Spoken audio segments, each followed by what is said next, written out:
Assalamualaikum warahmatullahi wabarakatuh. Nama saya Rizky Amalia Lubis, jurusan Pendidikan Sejarah, mata kuliah Sejarah Eropa, semester 5, Revolusi Industri di Eropa. 1. Mengapa revolusi industri di Eropa bisa terjadi? Jawabannya yaitu karena terjadinya perubahan radikal yang mengacu pada ditinggalkannya produksi barang dan jasa menggunakan tangan manusia atau secara manual dan menggantinya dengan penggunaan mesin atau mekanisasi.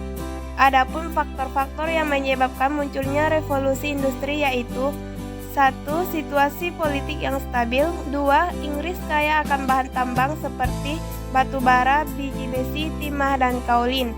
3. Adanya penemuan baru di bidang teknologi yang dapat mempermudah cara kerja dan mampu meningkatkan hasil produksi.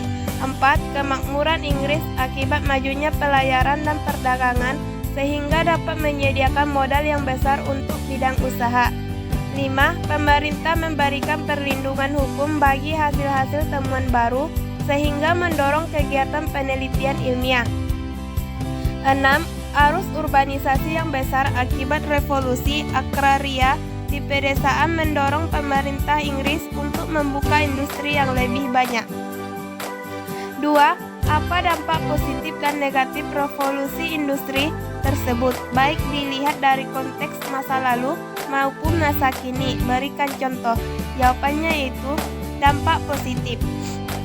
Di bidang ekonomi, lahirnya industri besar karena barang-barang diproduksi secara cepat, mudah, dan massal, sehingga harga produk menjadi lebih murah. Di bidang sosial, arus urbanisasi yang semakin tinggi, banyaknya penduduk desa yang berpindah ke kota, diiringi dengan perkembangan pesat dalam bidang sarana dan prasarana, komunikasi, serta transportasi. Di bidang politik, munculnya partai politik yang mewadahi aspirasi para buruh dan tokoh sosialis mengenai keadilan dan kesejahteraan kaum buruh. Mempercepat pertumbuhan ekonomi, berkembangnya sistem transportasi, peningkatan efektivitas dan efisiensi dalam segi produksi dan distribusi produk, barang melimpah dan berharga murah.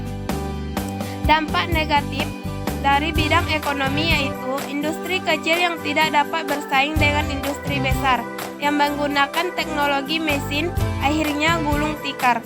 Hal ini dikarenakan industri kecil masih menggunakan cara kerja tradisional dengan menggunakan tangan, sehingga harga produk menjadi lebih mahal. Di bidang sosial, terjadinya kesenjangan pemilik modal dan para pekerja. Buruh yang dibayar dengan upah rendah dan pemilik pabrik mendapatkan untung yang sangat besar, membuat munculnya kesenjangan di antara keduanya. Di bidang politik, timbulnya imperialisme modern yang selanjutnya banyak merugikan negara-negara koloni. Kebangkrutan perusahaan kecil yang tidak mampu bersaing, upah buruh rendah, munculnya kesenjangan ekonomi masyarakat, merosotnya sektor agraris.